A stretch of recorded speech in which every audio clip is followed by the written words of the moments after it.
자, 이제 박정희 정부를 시작해봅시다. 자, 여러분 어디를 봐야 되냐면요. 우리 필기 페이지로는 291페이지에 아마 현대사 개관할 때 썼던 페이지예요. 거기 보면 이승만, 박정희, 전두환이 각각 50년대, 60년대, 70년대, 80년대로 계단식으로 이렇게 바뀌는 모습을 제가 이미 필기했어요. 오늘 이번 시간은 어디예요? 딱 박정희 대통령 시기만 하는 거예요. 60년대, 70년대. 알겠죠? 요것만, 이번 시간 잘 들으면 박정희 대통령 때 일을 내가 기본적으로 딱 정리하는구나. 이렇게 생각하시면 돼요. 이해되죠? 그렇게. 우리가 처음 현대사 개관할 때 이승만 정부는 했어요. 그리고 다음 시간에 전두환 정부 앞뒤에 있는 사건들을 할 거거든요. 그러면 현대사의 큰 흐름은 다 잡혀요. 그러니까 다음 시간에 할 거니까 저건 이전 시간에 했고 이번 시간에 이걸 하니까 공간을 291페이지에 있는 박정희 1, 박정희 2에 있는 공간을 제가 좀 확대했다. 여러분 보기 좋으라고 확대를 한 거예요. 이해되죠? 이승만, 전두환 때는 약간 좁게 공간하고 여기 필기 안 할 테니까 어차피 그렇게 했다 생각하시고요. 필기 세팅을 약간은 제가 먼저 해놨는데 여러분 하면서 하나씩 들으면 돼요. 전체적으로 딱 여기 6줄, 여기 6줄을 쓴다 생각하시면 돼요. 됐죠? 자, 먼저 박정희 정부로 들어가 봅시다. 어떤 이야기들이 있는가? 우리 바로 직전에 뭘 배웠냐? 4.19 혁명 배웠죠. 50년대 이승만 정부 3.15 부정선거하다가 4.19 혁명으로 국민들에 의해서 쫓겨났어요. 그리고 내각 책임제 정부로 장면 정부가 들어섰으나 얼마 못 가서 어떻게 돼요? 딱 1년도 안 돼서 박정희 장군이 이끄는 1961년 5.16 군사 정변 쿠데타가 일어나.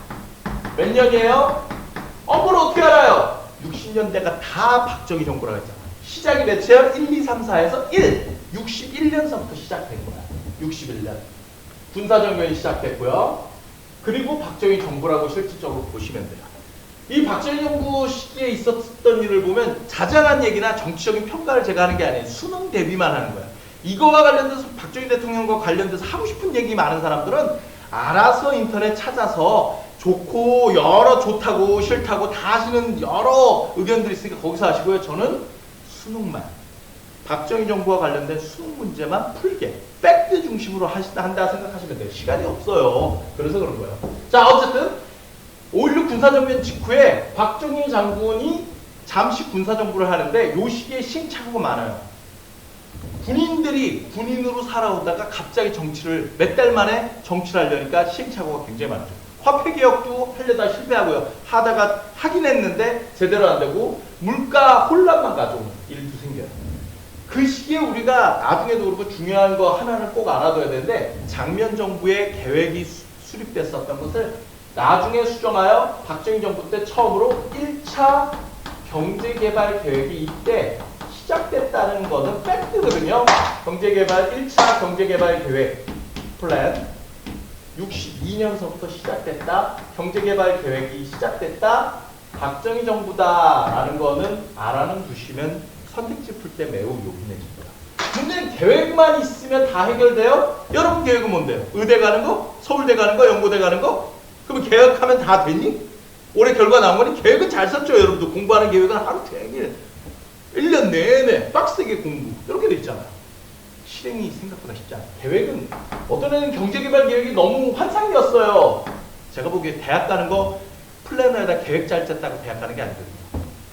계획은요, 선생님, 아시아, 아프리카 국가들 다 우리가 알지 못해 잘 모를 뿐 계획은 다 짰을 거예요. 근데 다른 나라 잘 안 된 경우 많죠? 왜 우리는 잘 됐느냐라고 한다면 당시 상황을 잘 봐야 돼요. 우리도 쉽지 않았을 거예요. 계획 문제가 아니거든요. 모든 나라, 그때 수출 중심의 산업화 정책, 그게 성공했다고.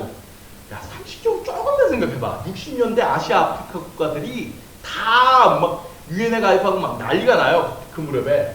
그 나라들이 경제개발을 다 세웠겠죠. 경제개발 계획이 없겠니? 있겠죠. 그 계획이 뭐라고 하겠니? 우리는 장기적으로 농업화로 간다. 원시 시대로 간다. 막 이런 계획 나오겠냐고. 아시아, 아프리카 국가들이요. 다 산업화일 거예요. 문제는 다 산업화인데 공장을 짓고 싶어 하는데 2차 세계대전 이후에 모든 전 세계 국가들이 공장을 짓고 싶어 한다고. 우리도 지금 대한민국 첨단 산업으로 고부가가치 산업으로 가자라고 하는 거 다른 나라는 안 가고 싶겠냐. 중요한 건 뭐예요? 2차 세계대전 직후에 공장 지을 돈이 있는 나라가 유럽과 미국밖에 없어요. 근데 우리나라에 아시아, 아프리카 중에 왜 우리 근면 성실하니까 공장을 지어줘요? 그러면 아시아, 아프리카는 지금도 게을러 갖고 맨날 돌 깨고 최저임금 그 수준에 몇 달러 받고 일하는 거니? 그렇게 얘기하면 진짜 인문학적인 굉장히 저급한 수준이 돼요. 나중에 의대 가고 뭐 서울대를 나왔는데 아프리카, 아시아 애들은 게을러서 저렇게 된 거야. 막 이 소리밖에 못해요. 그러면 안 된다고. 그게 아니라고요. 근데 왜 돼요? 아이러니한 상황이 벌어져요. 첫째는 뭐예요? 가슴이 아프지만 6.25 전쟁에 큰 역할을 해요. 민족의 비극이지만 6.25전 냉전 시대에 자본주의 국가의 맹주였던 미국이 가장 최전선에 있는 한국, 북한과 싸우고 있는 남한, 대한민국을 냉전 시대의 전반 빚이죠. 여기 어떻게 해야 돼요? 군대를 많이 갖다 놔야 돼요. 근데 문제는 미군도 와 있죠. 여기를 어떻게 유지하는 게 나아요? 어차피 미국이 갖고 있는 돈 중에 아시아, 아프리카 일부 국가만 공장을 세워줄 수 있다라면 어디? 안 해도 자기 편이 되는데 하는 게 아니라 지었을 때 효과가 나는데 지어줘야 되는 거야. 결국 잘 보시면 알지만 우리나라나 뭐 대만이나 이런 나라들, 서독이나 이런 나라들이 냉전 체제의 최전선에 있는 국가들이 2차 세계대전 이후에 빠른 60, 70년대 경제 성장을 해요. 그것과 무관하지 않은 거죠. 그죠? 다시 돌아와서 이 시기에도 돈이 필요했는데 이때 돈을 받는 방법이 두 가지가 있었어요. 이건 빠르게 할게요. 첫 번째는 뭐냐? 한일 국교 정상화를 통해서 일본과 국교를 맺어요. 한일협정이라고 하는데 65년에 연도를 외운다 생각하지 마시고요. 일본과 국교를 맺었고요. 그 결과 일본으로부터 3억 불을 독립축하금으로 받고요. 3억 불은 빌려줘요. 총 6억 불이 들어온 거죠. 빌려준 게 뭐 대수야? 아까 얘기했죠. 돈을 빌려주고 빌려받을 수 있다는 것이 특혜 있는 시대예요. 공장 지을 돈만 있으면 꽤 되는 시대예요. 그 돈은 큰 돈입니다. 이걸 받았고요. 이걸 가장 한국과 일본이 국교를 정상화하는 것을 가장 좋아했던 나라가 미국이에요. 그래서 결과적으로 한일협정을 통해 한국과 미국과 일본이 공동 안보 시스템이 완성됐다라고 생각하시면 돼요. 전쟁이 나면 어떻게 돼요? 한국에서 전쟁이 터지면 미국뿐만 아니라 일본, 바로 옆에 있는 일본의 물자와 일본 군대나 이런 것들 어떻게든 빠르게 부산항으로 물자를 보내면서 전쟁 수행을 할 수 있는 시스템이 된 거죠. 이때 국교가 정상화된 거예요. 그전에는 못 넘어가는 나라였어요. 물론 이제 문제는 한일협정이 체결될 때 뭐가 있어요? 돈 약간 받고 요거는 됐는데 가장 중요한 일제강점기 시대에 우리가 잘못했다. I'm sorry. 이걸 못 받았다는 거죠. 그게 지금까지 와서도 문제가 계속돼요. 그 한마디면 되는데 우리가 뭐 돈 받는 문제가 아니라 그거는 사과의 문제이죠. 근데 그게 안 됐다는 게 지금까지 이제 계속 문제가 생기는 이유가 돼요. 한일협정이 이 시기에 있었다 하나 또 하나 이것보다 더 큰 장기적으로 효과가 되는 게 있는데 그게 뭐냐? 베트남 파병. 64년에 파병이 시작됐는데 그때는 비전투원이었고요. 전투병 기준으로는 65년. 그래서 한일협정과 저는 일치시키려고 일부러 전투병 기준으로 쓴 거예요. 그 결과 어때요? 연인원 5만 명씩. 무려 10년 가까이를 우리나라 병사들이 베트남에 가서 싸운 거죠. 그리고 월급을 누가 줘요? 미국 정부가 US 가버먼트가 월급을 줘요. 당시 미군 월급의 3분의 1이었지만 달러의 환율이 굉장히 달러 가치가 셀 때라 그게 엄청난 돈이 되는 거죠. 뿐만 아니라 이 시기에는 우리가 당시 베트남 전쟁 때 미군 다음으로 최대 군대가 한국군이에요. 그 대가로 베트남에서 이루어지는 건설, 거기 물자 뭐 하는데 한국 정부와 한국 기업은 특혜를 받아요. 무조건 한국 기업이 몇십 %는 수주할 수 있게. 그래서 이 결과 한국군도 가서 달러를 벌어왔지만 한국 기업도 베트남에서 엄청난 수출을 했죠. 거기서 브라운각서라고 되어 있는데 나중에 미군에서도 다 인정하는데 뭐라고 하냐? 베트남에 가 있는 모든 한국군이 쓰는 물자는 무조건 한국에서 가져간다라는 것까지 받아내요. 협정으로. 그러니까 자동으로 5만 명이 막 쓰는 물자들 결국 수출이죠. 베트남 특수라고 하는데 한국 경제가 6, 70년대 잘 나가는데 큰 역할을 해요. 좀 심하게 얘기하면 75년에 베트남이 망하는데 베트남이 안 망하고 계속 전쟁이 됐고 우리가 거기서 계속 안정적인 수출을 했다면 79년도에 제2차 석유 파동 잘 넘어갈 수 있을 거예요. 1차 석유 파동은 잘 넘어갔는데 왜 2차는 안 되죠? 1차 때는 베트남 특수가 계속되던 때인데 2차 석유 파동은 78, 79년 무렵에 되면 석유값은 대폭 올랐는데 전쟁 끝난 뒤라 안정적인 수입이 없는 거죠. 베트남 특수는 한국 경제에 큰 그게 돼요. 맞죠? 베트남 파병을 통해 이때 베트남 파병하는 과정 속에서 브라운 각서라고 해서 더 보내주는 조건으로 한국 정부에다 미국이 엄청난 차관을 제공한 거죠. 차관 빚이잖아요. 아까 얘기했죠. 공장 지을 돈이 굉장히 특혜인 시대예요. 이해되죠? 그래서 결국 어떻게 이게 간단하게 생각하냐? 경제개발 계획 이후에 일본으로부터 또는 미국으로부터 돈을 받아서 공장을 지었다라고 생각하시면 됩니다. 됐죠? 이때 지은 공장들이 어떤 공장이냐?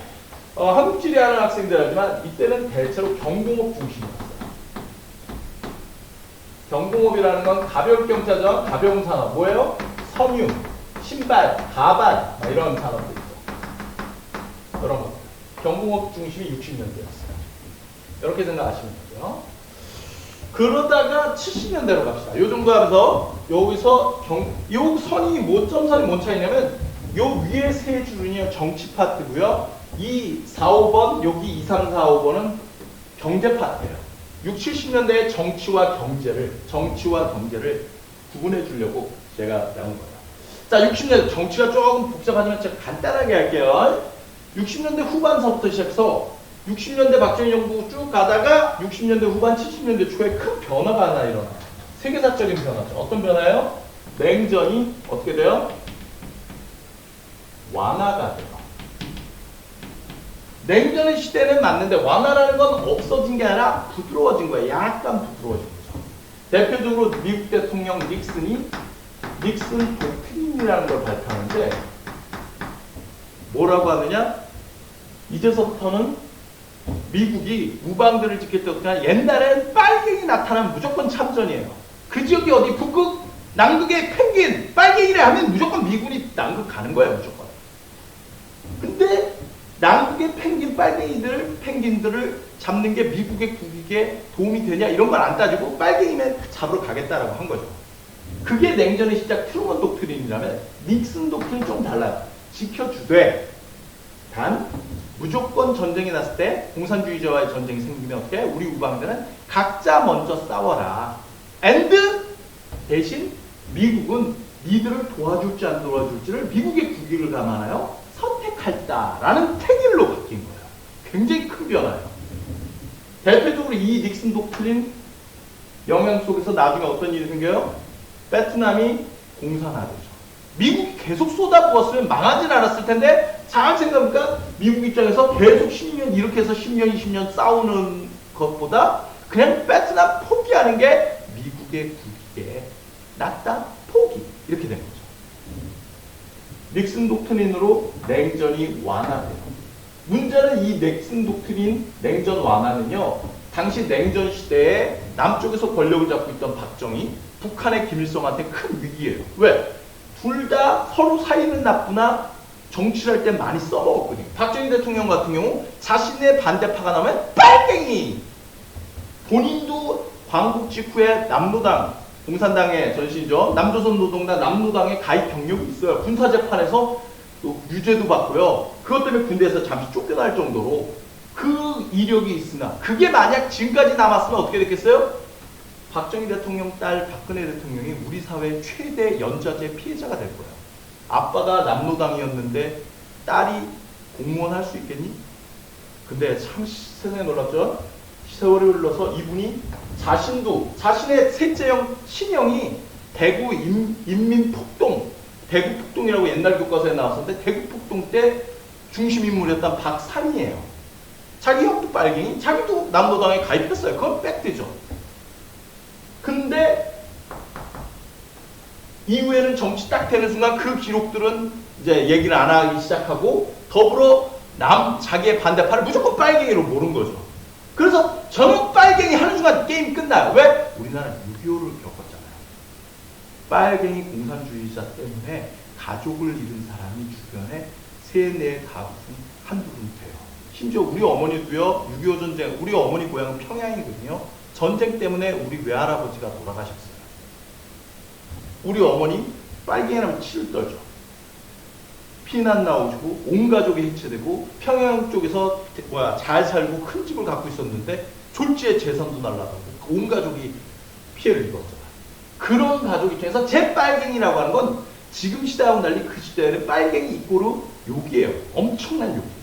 그걸 사용하면 팩트는 중요하지 않고 상대방 정치인들을 제거하는 게 좋았고요. 전쟁을 겪었던 북한도 무조건 어떻게 해요? 자신의 라이벌을 미제국주의의 간첩, 심지어 남조선 노동당 만들었던 조선공산당 만들었던 박헌영이 미제국주의 간첩이라는 그걸로 사용당해요. 그럴 정도.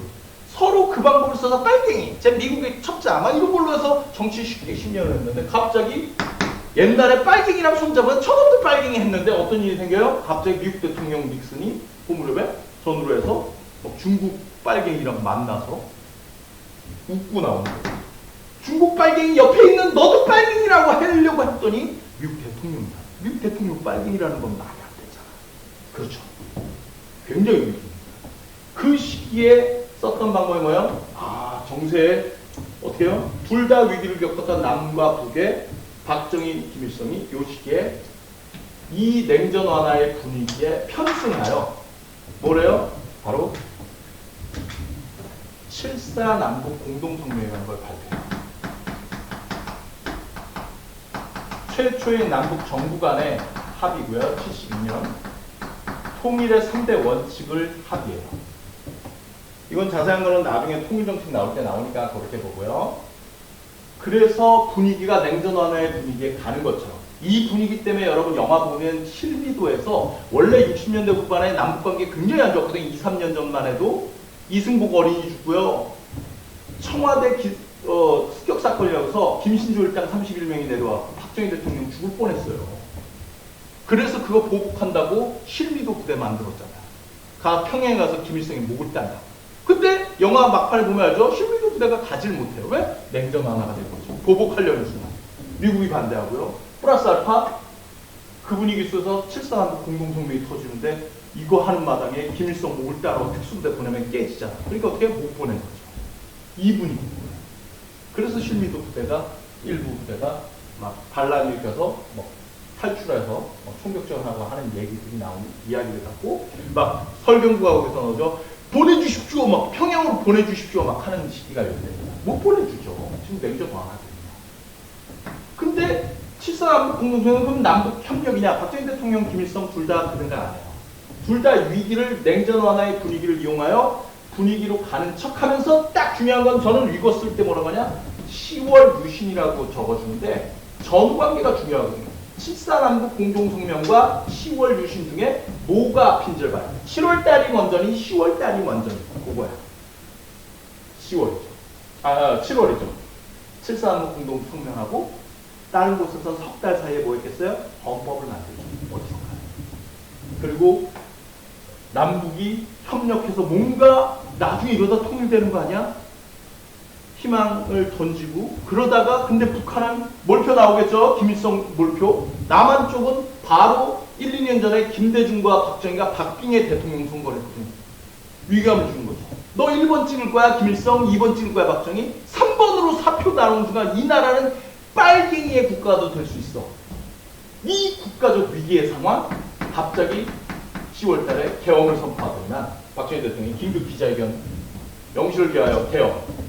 일본이 메이지 유신을 통하여 근대국가가 되듯이 우리도 통일시대를 대비하기 위해서 우리도 강력한 대통령제가 필요하다라고 하죠. 그래서 유신이 등장해요. 유신의 결과 봐주셔야죠. 그래서 개헌 결과 어떻게 해요? 가장 큰 목표는 뭐였냐면 72년이에요. 이게 다 72년, 이것도 72년이에요. 그냥 참고적으로 석 달 차이지만 바로 71년 전에 1년에 국회의원 선거가 있었어요. 여러분 공부 열심히 하는 학생은 알죠? 헌법을 개정하려면 어떻게 해야 돼요? 국회에서 3분의 2의 찬성을 받아야 개헌안이 제출돼요. 근데 당시 박정희 대통령은 삼성 개헌안에서 다시 선거에 이제 75년 선거인데 그땐 못 나오게 돼요. 그러면 개헌을 해야죠. 근데 71년 선거에서 야당이 3분의 1 이상을 넘었던 거죠. 개헌을 못 하는 거예요. 그럼 박정희 대통령 뭐예요? 3년 뒤에는 무조건 물러나는 거예요. 그러자 박정희 대통령이 유신을 한 거죠. 제일 먼저 뭘 없앴을지 유신헌법의 내용이 거의 추정이 가능하죠. 첫째, 대통령이 이후에 몇 번을 하든 중임에 대한 제한을 없애야 돼. 그래서 중임에 대한 제한은 없어요. 이제 뭐예요? 무제한으로 할 수 있어요.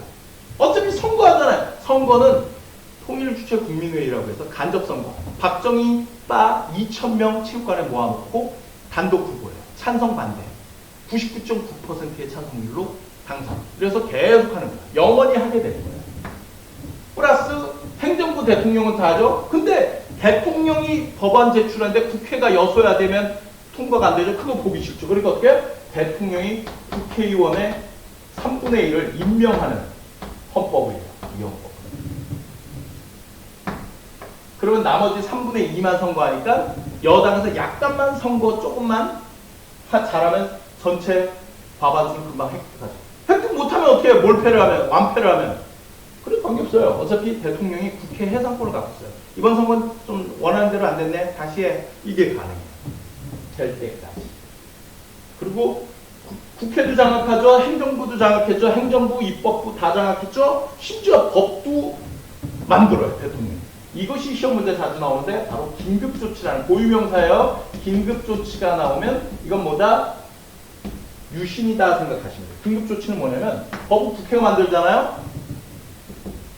긴급조치는 대통령의 명령인데 헌법과 법률 위에 있어요. 이게 우선이야. 그리고 사법부는 어때요? 법관들? 대통령이 법관을 임명해요. 그러니까 행정부와 입법부와 사법부, 상법분리라고 했는데 다 갖고 있는 거죠. 대통령이 영원히 대한민국을 다스릴 수 있게 됐어요. 본인도 민망했는지 이 유신체제를 뭐라 불러요? 한국에만 있는 민주주의라고 해서 한국적 민주주의라고 얘기하는데 민주주의 아니죠.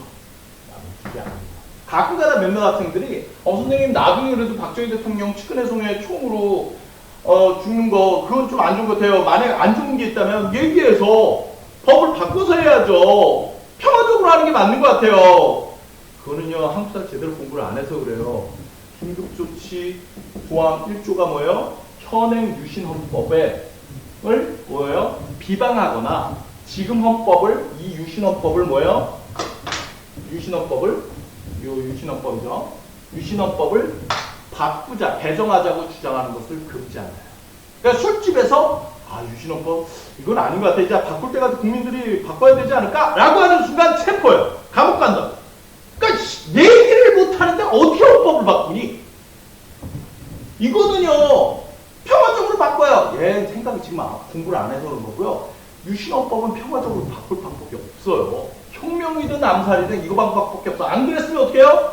박정희 대통령과 가족 집권해서 지금까지 대통령이 되는 거예요. 방법이 없어요. 이 헌법은 바꿀 수가 없다니까.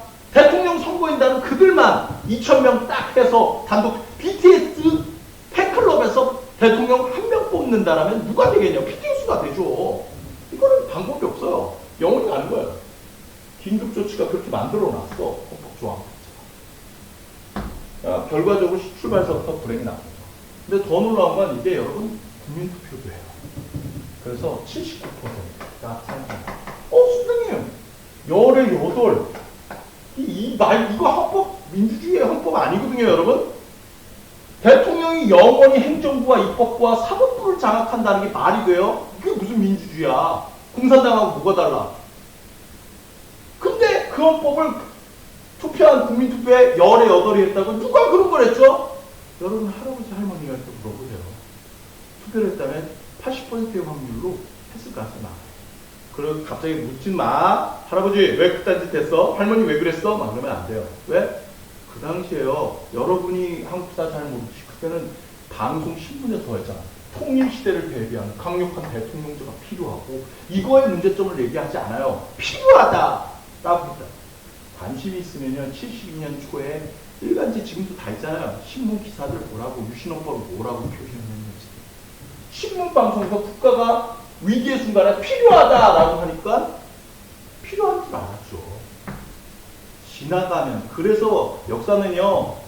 우리 기준으로 민주주의가 발달한 지금의 기준으로 그 시대를 보면 다 또라이고 할아버지 왜 그딴 식으로 살았어 이렇게 갑신정변 김옥균 너 실패할 텐데 왜 일본이랑 손잡니 그거 어차피 실패해 너 암살당해 미래를 우리 알아서 그런 거고요 미래에 있어서 그런 거고요 과거를 우리 잣대로 가면 다 바보들만 사는 세상이에요 그 시대에 왜 그랬는가를 몰라 그리고 안 좋은 일이라면 그런 일을 막기 위한 노력을 해야 되는 것이지 왜 그랬냐라는 건 의미가 없어요 그렇죠. 어쨌든 거기까지.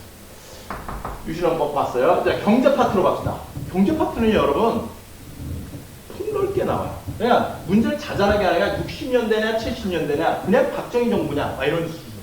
먼저 제가 60년대는 기술이 없던 시절에 자본력과 뭐가 다 부족하던 시절에 노동력 중심의 산업이죠. 경공, 섬유, 신발 뭐 이런 거, 가발 이런 거. 그러나 10년 벌어서 수출을 많이 했는데 문제는 아시아 아프리카 국가들도 이걸 따라오기 시작해요. 그러자 70년대에 들어와서 우리는 중화학공업, 중공업이죠. 중화학공업으로 갈아타기 시작해요. 중화학공업은 말 그대로 무거운 공업이죠. 철강, 조선, 화학 뭐 이런 것들이에요. 이쪽 중심으로 바뀐 거예요. 60년대 경공업, 70년대 중화학공업 이렇게. 근데 중화학공업은요, 여러분 하다 보면 알겠지만 경공업하고 뭐가 달라요? 중화학공업은요 석유 의존도가 많아요. 높아요. 그러니까 쉽게 생각해서 여러분 신발, 옷 만드는 공장, 여러분 옷 만드는 공장을 한번 만들어 봅시다. 어떻게 만들어요? 여러분도 만들 수 있어요. 집에서. 엄마가 옷 공장 오늘도 할 수 있어. 작은 안 쓰는 방, 아니면 작은 골방, 작은 방에 미싱 하나 갖다 놓은 다음에 천들 가사다가 미싱 르르르 해갖고 팔면 되죠. 옷공장이죠. 규모가 중요한 게 아니니까 옷공장이죠. 물론 안 팔리겠지만 만들 수는 있어요. 아 그렇게 따지면 모두 다 할 수 있는 거 아니야. 어떤 공장이든. 중화공업은 안 돼요. 여러분 집에서 철강 만들어봤니? 포스코? 집에서 배 만들어봤니? 석유화학 제품. 뭐가 다른지 알겠죠? 저쪽은 자본력 차이가 커요. 저쪽은 경공업과 중화공업은 자본력 차이 있고요. 그리고 또 하나 석유 먹는 산업이에요. 저쪽은 미싱 하나 돌린다. 석유 써봤자 전기 쓰는 거. 안 되면 어떻게 해요? 발로 굴러서라도 약간 느리지만 할 수도 있잖아. 용광로 손으로 밀어볼래? 안 돼요. 즉 중화공업은 석유 먹는 산업이에요. 문제는 이 석유 먹는 산업인데 70년대 두 차례에 걸쳐 석유 가격이 대폭 오르는 일이 생겨요. 그것을 우리는 석유 파동이라고 부르거든요. 주의해야 될 건 석유 파동은 오로지 언제? 70년대만 있다는 거. 1차, 2차 관계없어요. 우리가 석유를 많이 사용하는 중화공업으로 바꾸고 있기 때문에 석유 가격이 올랐을 때 그 타격이 있는 거예요. 저 때는 석유 파동도 없고 있었다 해도 우리가 석유 많이 안 쓰면 문제가 안 되는데 이때가 큰 파격이에요. 또 하나 아까 얘기했죠. 옷공장은요. 저긴 대부분 소비재 산업이에요. 먹고 없어지는 것들이거든요. 점점 닳고 없어지는 거야. 그리고 이때는 저임금에 의존하여 물건의 가격이 얼마인가가 굉장히 중요한 산업이에요. 비싸면 안 산다고요. 그러니까 지마켓 옥션에서 옷인데 똑같은 옷이 하나는 1,500원이고요. 어디에선 1,450원이면 반반 팔리는 게 아니라 이게 다 팔리고 이거 안 팔리는 거예요. 50원 차이지만. 가격이 중요해요. 가격이. 이런 거죠. 그죠? 그러다 보니까 가격 경쟁력을 위해서 저임금은 다들 노력하죠. 거기다 플러스 알파 운송비도 낮추기 위해서 생산지와 소비지의 거리를 짧게 해요. 그래야 짧아야죠. 수원에서 서울 오는 비용과 수원에서 부산 보내는 비용은 차이가 나던 시절입니다. 이해되죠? 그러니까 어떻게 해요? 식품, 신발, 섬유. 대구 사람이 입는 옷은 대구 근처 공장. 광주 사람은 광주 근처의 공장. 부산 어묵이 부산 어묵 이름일 뿐 서울에 있는 부산 어묵들이 부산에서 올라오겠니? 운송비가 더 들어요. 서울 주변에 있는 부산 어묵이라는 이름으로 공장에서 생산해서 근거리에서 판매하는 거죠. 식품, 섬유, 가발, 이 신발 뭐 이런 것들이 다 그래서 주요 대도시 근처에 60년대에는 다 공단들이 있어요. 대구도 있었고요. 부산 그리고 뭐 광주, 뭐 인천, 서울, 근교 다 있었어요. 이게 경공업의 특징이죠. 소규모로 많이 있어요. 문제는 뭐냐? 중화공업은요. 아까 얘기했죠. 용광로를 만들어야 되는데 돈이 많이 들어요. 그러니까 어떻게 해요? 철강회사다. 돈 싸그리 모아서 어디? 포항에 하나. 포항제철. 조선소다. 거제도 조선소 하나. 막 이런 식인 거예요. 석유화학단지 여수에 하나. 이런 식으로. 거기서 만든 것을 어떻게 해요? 플라스틱 컵을 전국에 있는 스타벅스에다가 보내는 방식인 거예요. 워낙 돈이 많이 들다 보니까 포스코에 있는 강철 여기서 다 생산한 다음에 뭐 GM대우의 부평공장이나 울산에 있는 현대자동차에 보내는 형태인 거죠. 얘를 이해되세요? 한 곳에서 보내려다 보니까 어떤 일이 생겨요? 이제는 운송비가 많이 들면 안 되죠. 그래서 만들어진 게 뭐예요? 경공업은 필요 없어요. 수원에서 서울 오는데 오래 걸리지 않지만 이제는 포스코, 포항에, 여수에 있는 제품을 서울에서 받아야 되는 일이 생기는 게 중화공업이거든요. 그러니까 뭐가 필요해요? 빨리 올 수 있게 할 수 위해서 그걸 이해해야 왜 1970년에 경부 고속도로가 개통되고 70년대 이후로 우리나라에서 고속도로가 그렇게 많이 생기는지 알겠습니다. 고속도로가 네 아빠 여행 가라고 가족여행 가라고 고속도로 만든 거 아니? 산업화 과정이에요. 70년대 중화공업을 하면요. 고속도로는 이 시기에 우리 시기에는 필수예요. 고속도로 끊임없이 사회 간접자본 도로망이 굉장히 70년대 고속도로가 많이 만들었어요. 여러분, 자 여기서 우리 본질적인 질문을 해볼게요. 가끔가다 학생들이 할 텐데 가끔 박정희 정부 시기에 산업화, 경제개발 왜 우리가 경제가 아시아 아프리카 국가들 많이 실패했는데 우리는 됐느냐? 일본과 미국에서 군부 가져왔다, 뭐뭐도 있다, 근면성리, 교육열 막 여러 이유가 있어요.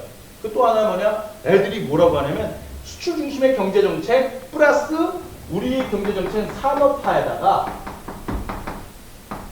플러스 도시화를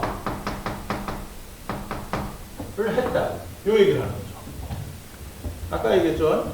다른 나라는 농촌화하는 게 아니에요. 그리고 또 하나 이 시기에 우리나라 경제가 가장 크게 잘 되게 하는데 큰 역할을 하는 게 경공업 같은 경우도 이 뒤에도 마찬가지지만 저임금이 매우 중요해요. 어차피 옷의 품질은 일제 미싱을 쓰는 나라들이에요. 어차피. 그러면 가격이 어디가 조금이라도 낮으냐. 이게 99%의 판매율과 1% 판매가 되는 거예요. 큰 차이가 나요. 가격 조금 차이가. 그 저임금을 낮춘다. 어디까지 낮춰요? 최저 생계비 수준. 근데 우리는 더 내려가요. 왜? 플러스 저고가 정책을 통해서 곡식의 가격도 낮춰버리는 거죠. 그러면 여러분 잘 생각합니다. 하루 세끼 밥만 먹으면 쌀만 먹고 생존할 수 있다고 봅시다. 그러면 한 달 쌀만 먹는 비용이 10만 원이라고 가정하면 쌀값이 한 달 쌀을 먹을 수 있는 가격이 10만 원이라면 공장 주인이 노동자한테 줘야 되는 월급의 최저 가장 한선이 어디예요? 10만 원이라고 생각하죠. 우린 그러지 않아요. 쌀값 하루 세끼 먹는데 10만 원인데 우리는 7만 원을 줘요. 그러면 굶게 되잖아. 굶지 않아요. 왜? 다른 나라와는 달리 임금만 낮춘 게 아니라 우리는 쌀값도 낮춰요. 쌀값이 원래 10만 원이 돼야 되는 걸 국가에서 어떻게 인위적으로 어떻게 해요? 7만 원 수준으로 낮춰버리는 거죠. 그래서 생계가 가능하게 만듭니다. 그래서 이 시기에 60년대 노동력 중심의 경공업 경제 구조에서 우리나라의 경제 성장에 가장 큰 기여하는 건 저임금 노동자들이고요. 플러스 알파 이 저임금 노동자 저고가 정책 쌀값을 낮은 상태로 곡식의 가격을 낮은 상태로 계속 유지하는 결과 어떤 일이 일어나요? 농촌이 희생을 당하는 것입니다.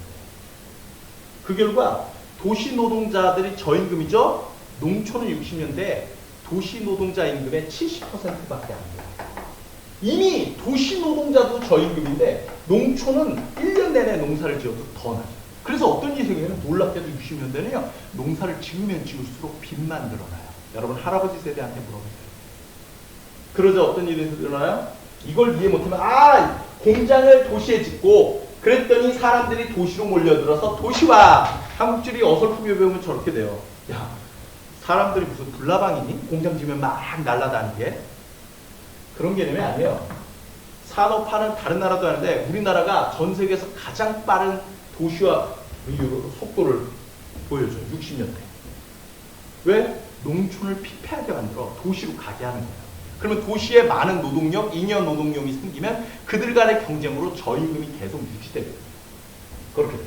농촌을 피폐하게 하면 도시 임금도 낮아지는 효과가 나는 거죠. 그 결과 이걸 이해 못하면요. 60년대, 70년대 계속 오면서 어떤 일이 생기냐? 그 당시 서울역이나 버스터미널에 하루에도 수백, 수천 명의 지방 사람들, 농촌, 농민들, 남자, 여자가 와서 서울에 취업하러 와요. 아무리 농사를 지어도 빚만 낼 뿐 먹고 살 수 없으니까 첫째 아들, 둘째 딸이 서울에 가서 공장에 취업하는 거죠. 공돌이 공순이 공장에서 취업을 해야 돼요. 그 저임금인데도 농촌보다는 낫거든요. 동생들 키우려 학교 보내려면 그렇게 되는 거죠. 그들이 희생을 해요. 이걸 이해 못하면 여러분 경상도와 전라도의 인구가 어디가 많아요? 경상도가 2배 많아요. 근데 여러분 나중에 이전에도 그렇고 선거 결과를 보면 조사해 보면요. 서울 시민 중에 본인의 아버지, 할아버지의 고향을 찾으면 전라도 비율이 꽤 높아요. 원래는 경상도와 전라도 비율이 2대1이라면 경상도 출신이 2배 많아야 정상이에요. 근데 왜 전라도 출신 아빠나 할아버지 비율이 더 높냐고요. 그거는 이 시대의 60년대 박정희 정부 시기에 저임금 저국가 정책으로 곡창지대인 전라도가 직격탄을 맞은 거고요. 그 결과 먹고 살기 힘든 전라도 쪽 농민, 총각 처녀들이 제일 많이 서울로 올라온 거예요. 그 결과입니다. 근데 이거는 그 결과 저임금 저국가로 경제 성장에 큰 역할을 해요. 농촌의 희생이죠. 문제가 하나 생겨요. 어떤 문제가 생겨요? 너무 빨라요. 도시화 속도가 전 세계에서 제일 빨라요. 그 결과 갑자기 사람이 모여들자 어떻게 해요? 교통 문제, 주택 문제, 다 문제가 생겨요. 그 결과 여러분 60년대 이후로도 계속 나오지만 산 꼭대기에 판자촌이 있어요. 관악구 봉천국에 다 판자촌이에요. 물도 상하수도도 안 되는데 산 꼭대기에 집이 있는 이유가 뭐겠냐고요. 사람이 모여드는데 누울 자리가 없으니까 산 꼭대기에서 자는 거죠. 판자촌이 등장해요. 문제는 상하수도 너무 많아요. 100명을 수용할 수 있는데 300명이 응가를 하면요. 똥이 역류하는 거죠. 도시 기능이 안 돼요. 그래서 대안을 여러분도 그 당시에 정책 관료라면 어떤 대안을 갖고 있냐면 너무 도시로 사람들이 막 몰려든단 말이에요. 집이 없고 도로가 막 막히고 문제가 생긴다고. 그러니까 어떻게 해요? 서울에 산꼭대기까지 갈 정도니까. 어떻게 해요? 그래도 산업화를 안 할 수는 없죠. 도시로 올라오는 사람은 오지 말라고 하는 순간 저임금이 깨진다고. 사람이 많으니까 저임금이 되는 거거든요. 경쟁이 심해서. 나는 7만 원이요. 저는 6만 5천 원이라도 일할게요. 이게 돼서 저임금이 되는 건데. 그럼 어떻게 막지는 않으면서 이 문제를 해결하려면 뭐예요? 서울을 넓혀야죠. 이걸 이해해야 그래서 서울을 넓혀서 70년대서부터 강남이라는 여러분이 들어본 강남 개발이 70년대부터 되는 이유를 이해할 수 있어요. 그리고 또 하나 70년대서부터 좁은 공간에서 많은 사람이 자는 집을 보급해야죠. 본격적으로. 뭐예요? 아파트가 70년대에서부터 본격적으로 많이 지어져요. 이해를 하지 못하면 좁은 공간에 많은 사람들 그러면서 서울을 넓히는 거죠. 그 문제를 해결해서 많은 사람이 올라올 수 있게. 문제는요. 여기서 딜레마는 뭐예요? 딜레마가 있죠. 무슨 딜레마가 있어요? 아파트와 강남 개발이 재건축 재개발 해본 사람은 알죠. 집이 몇 년 걸려요. 근데 오늘도 수백 수천 명이 올라올 텐데 어떡하냐고. 이거 지어지기 전에 올라오는 사람 도시 기능이 마비되면 안 되죠. 그러니까 어떻게 해요? 농촌에서 올라오는 속도를 이제는 조절해야 돼요. 그래서 나온 것이 뭐예요? 바로 새마을운동이에요. 60년대에는 없어요. 시험 문제도 많이 나오죠? 새마을운동은요. 1970년서부터 시작해요. 근면자조 협동. 말 그대로 새마을, 뉴빌리지. 왜 새마을이에요? 농촌이에요. 농촌. 지금 농촌이 막 떠나는데 너무 많이 올라오고 있잖아? 그러니까 어떻게 해요? 정부에서 돈과 사람을 투입해서 각 농촌으로 가는 거죠. 사람들 마을회관에 모아놓고 얘기하는 거예요. 뭐라고? 대한민국 정부가 여러분의 고향을 지원하기로 결정했다고.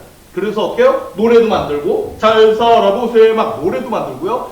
마을 입구를 흙길을 시멘트길로 만들고요. 마을회관 새로 지어주고요. 플러스 알파 상하수도 시설도 조금씩 해주고요. 그 초가 지붕은 슬레이트 지붕, 요즘은 평면이라고 하는데 그 슬레이트 지붕으로 바꿔주고요. 막 다 바꿔요. 마을회관 짓고. 이제 여러분 농촌도 잘 사는 농촌이 될 수 있습니다. 한 거죠. 그랬더니 농촌 총각들 중에 서울로 가려는 사람들이 꽤 많았죠. 대부분 있어요. 이 시기에는 없을 수가 없어. 너무 못 구하기 힘드니까. 근데 10명의 총각 중에서 한 3, 4명이 그래, 난 내 고향을 지키면서 고부가가치 작물을 재배하면서 잘 사는 농촌을 만들겠어 라고 결정한 거죠. 그래서 5, 6명만 떠나요. 서울. 그리고 몇 년 뒤에 그 3, 4명이 어떻게 해요? 소각군 하면서 떠나요. 성공했죠. 왜? 10명이 한꺼번에 갈 거를 6명 가고 4명 가게 해서 속도 조절을 하고 그때쯤엔 강남개발과 아파트가 만들어지니까.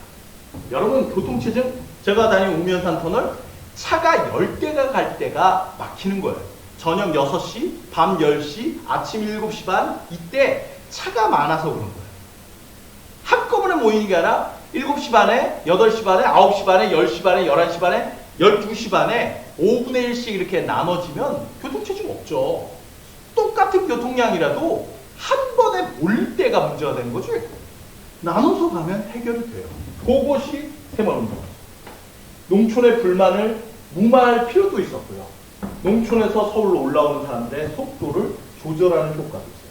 그런 그리고 이 70년대서부터는 저고가 정책이기는 한데 이중고가제라고 해서 정부에서 세금으로 생세를 내는 거죠. 이제는. 그래서 7만 원짜리 쌀을 그중에 일부는 내가 9만 원에 사줄게. 이게 가능해요. 9만 원에 국가의 세금으로 사서 국민들한테 7만 원에 파는 제도들 이중고가제가 실시돼요. 자, 여러분 여기까지 해서 60, 70년대를 한번 보셔야 돼요. 전체 박정희 정부다라는 것만 안다라면 60년대 경제개발을 위해서 일본과 미국으로부터 돈을 받았다. 한일협정, 베트남 파병. 그 다음 냉정화가 이후에 7.4 공동성명을 통해서 독재의 10월 유신으로 갔다. 요게 정치 파트고요. 경제 파트는 60년대 경공업, 70년대는 중화학공업인데 중화학공업은 석유 많이 쓰고 경부고속도로 꼭 필요한 산업이었고 도시화 산업화하는 과정 속에서 그 문제가 불거지자 강남개발 아파트를 짓기 보급하면서 본격적으로 보급하면서 새마을운동을 통해서 농촌의 불만을 무마하고 올라오는 속도도 제어하고 그러면서도 유신시대의 정신교육을 농촌 주민한테 매주와 반상회를 통해서 할 수 있거든요. 이러면서 70년대의 분위기를 만들었다라고 생각합니다. 60년대, 70년대 구분할 수 있으면 여러분 굉장히 잘하는 거고요. 구분 못해도 최소한 이 선택지들이 비슷하게 나오면 박정희 정부다만 알아도 문제를 맞출 수 있는 경우가 꽤 많아요. 여러분 요 수준에서 정치, 경제를 잡으시면요. 여러분 굉장히 크게 이과학생 같은 경우 굉장히 높은 수준까지 갔다 생각하시면 돼요. 여기까지 하겠습니다. 수고하셨어요.